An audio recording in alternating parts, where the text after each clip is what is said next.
Nope. Conway Hall, perhaps? Chyba tak.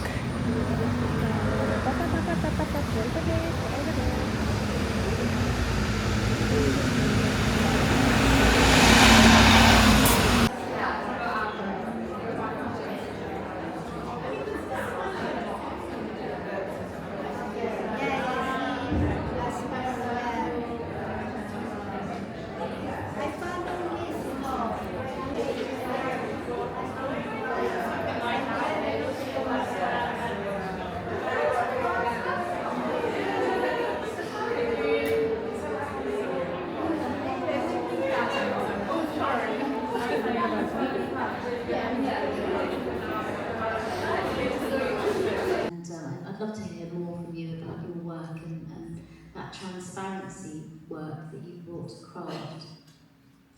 Yes, thank you. It's interesting to actually just listen to Sass talk. It reminded me of a part of my book where I talked about luxus and like the origin of the word luxury. And it actually started off by being a very active word, and then as the centuries progressed, it became more and more passive.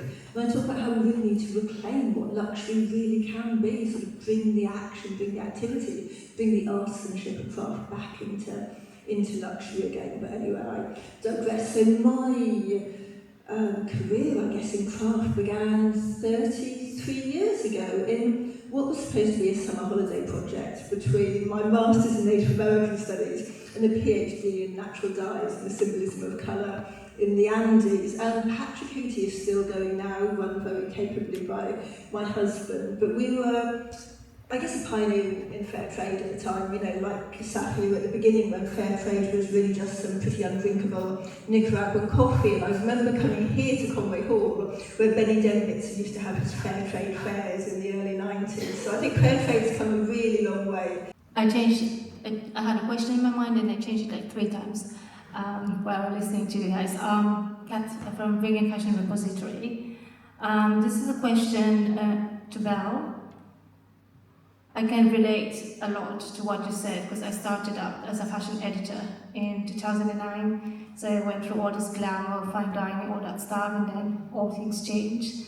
But what we struggle now at Vegan Fashion Repository is that when you paint fashion as a problem, you don't show this glamorous side of fashion, you don't show this shiny luxury pieces, people stop paying attention to that.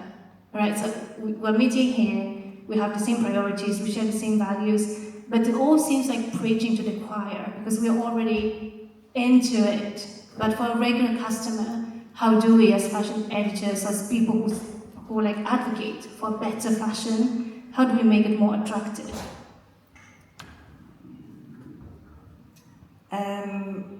I'm going to talk from the perspective of animal rights advocacy, I'm sorry, because that's what I'm very... So how do I persuade people of the sentience and intelligence of animals? Well, if I'm going into a crowd of meat eaters, I'm not going to yell at them. I'm going to say, I respect, I was one of you once, I understand, but I will choose a couple of key facts and I'll just wham it at them. I'll give you an example. I look very intersectionally at issues now. I was teaching at a fashion college and the students were pitching the ideas and there was a little too much lingering on leather, a lot of fetishization of leather. And I just went, look, I get it, but there's a couple of things you need to know about leather, okay? Number 1, animal agriculture is the biggest killer of indigenous land defenders. Number 2, 82% of children alive today, starving today, live in countries where they're growing food to feed animals for the global north. You have the whole, methanes issue. You have the whole animal rights issue. You have the whole slaughterhouse workers issue. We have the pollution of the slaughterhouse. Leather is not just a cool fabric. It is impacting in many different ways, and if you don't care about the animals, you've got to care about the children. If you don't care about the children, you've got to care about the indigenous land defenders. Something there will resonate with you. And you have to deliver it not like now, you have to deliver it with understanding and calm and rationality and painting the beauty perhaps of a system which doesn't rely on animals. So look at all these plant-based fibres. I would say now, as advocates for all of us, every conversation is a potential to change hearts and minds, but you have to do it with so much compassion to those who are trapped within the old systems. Yeah, it's a tricky one. Thank you.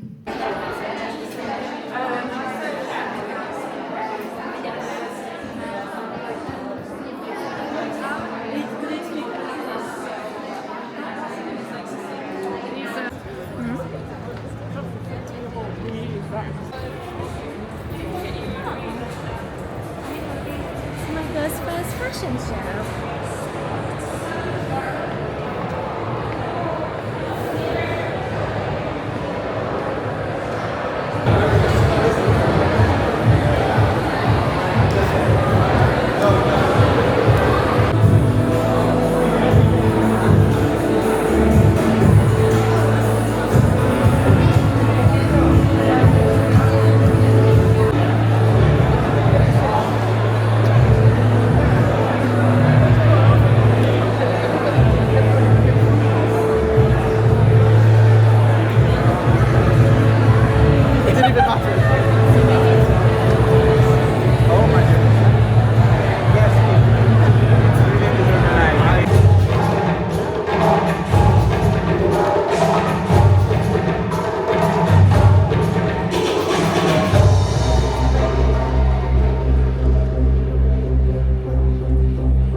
This